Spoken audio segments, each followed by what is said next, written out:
I'm going to talk about how to integrate Spring Boot with Resilience 4J retry mechanism in this video.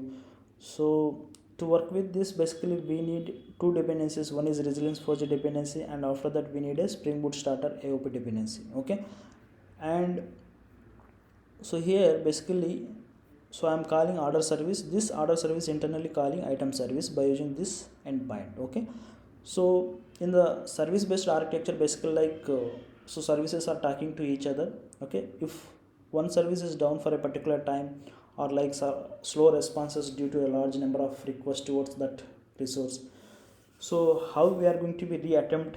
Okay, so again this order service by using this endpoint to call this item service, right? So what we can do is, so we can reattempt automatically again to hit this item service. So by limit the number of times to hit this item service. So how we are going to do that is, so we can provide the information in this application.yaml file. So that is Resilience 4J retry instances, and the instance name is order service. This is the service name, and after that max retry attempts. So maximum so the maximum number of retry attempts we can provide here. So that is 3 times it is going to be retry, and after that wait duration. This wait duration is a fixed wait duration between the retry attempts. So within this 10,000 millisecond it has to be attempt 3 times. Okay, so I'm going to provide the 11,000 milliseconds. In the 11,000 milliseconds it is going to be reattempts 3 times. Okay, and after that, so we have to provide, so here retry annotation. So this retry annotation is going to take name here. So I'm going to take order service, and after that I'm going to take fallback method. So this fallback method is going to take fallback. So I'm going to take fallback retry method. So this fallback retry method I'm going to provide here. Okay, so let me write public, so response entity, so it's going to take string.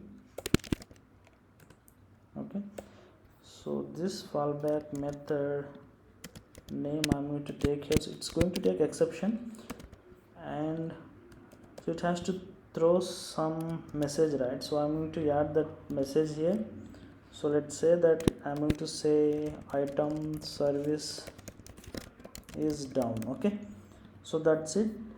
And so let's start this application and test this.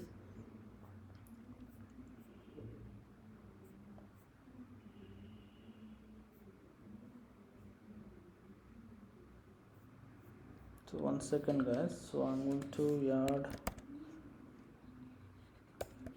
so attempts equal to 1. So I'm going to resetting the value.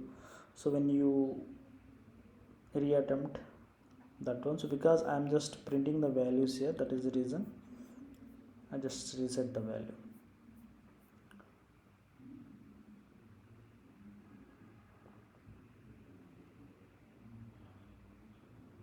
Okay, so it started guys. So let's hit this endpoint and see.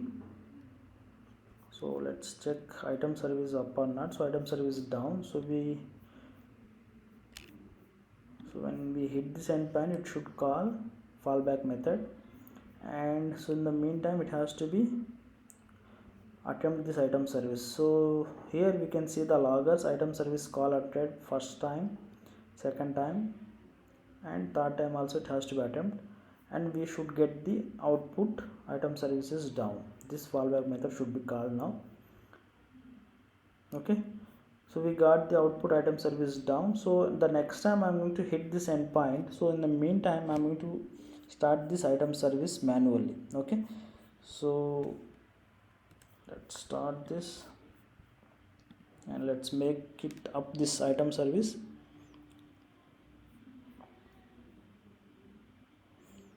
And let's test this. Okay, so here the first time, the second time, so it's going to, yeah, so we got the output item service is called. So this time we got the output from item service as item selected, because we manually make it up this item service, right? So that is the reason we got the output from this item service. Okay, so it has to be get the output like this. Okay, so that's it guys. So if you like this video, please go ahead and like my video and subscribe my YouTube channel. Thanks, bye, have a good day.